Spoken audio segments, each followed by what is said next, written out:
दोस्तों, भगवान श्री कृष्ण और राधा जी की प्रेम लीलाओं के बारे में तो हम बचपन से ही सुनते आ रहे हैं, मगर इन दोनों की प्रेम कथा जैसी ही मनमोहक एक और प्रेम कहानी है।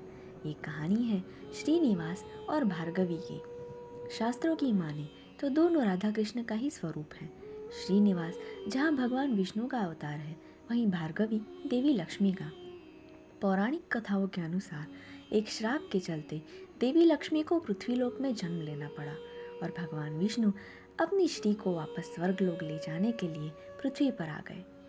भार्गवी ने महर्षि भृगु के गर्भ में जन्म लिया। दरअसल देवी लक्ष्मी के श्राप के चलते पूरा ब्राह्मण समाज श्रीहीन हो गया था। ब्राह्मण समाज में दोबारा श्री यानी लक्ष्मी जी को लाने के लिए महर्षि भृगु स्वर्गलोक पहुंच गए और विष्णु जी को उस वरदान के बारे में याद दिलाया जो उन्हीं के द्वारा भृगु ऋषि को दिया गया था। इस वरदान के चलते ऋषि भृगु ने भगवान विष्णु से देवी लक्ष्मी को बेटी के स्वरूप में मांग लिया था।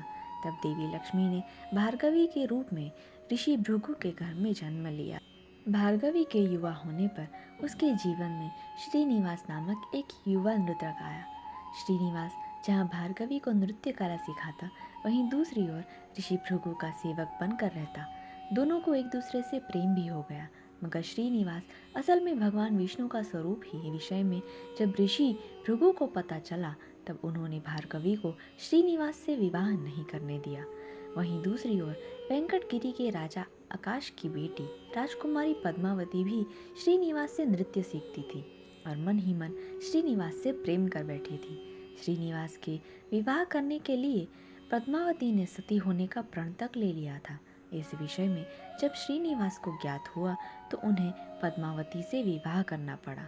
ये बात जानकर भार्गवी ने वेंकटगिरी को सदा के लिए त्याग दिया और कोल्हापुर के निकट एक गांव करवीरपुर में एक विष्णु मंदिर में जीवन व्यतीत करने लगी।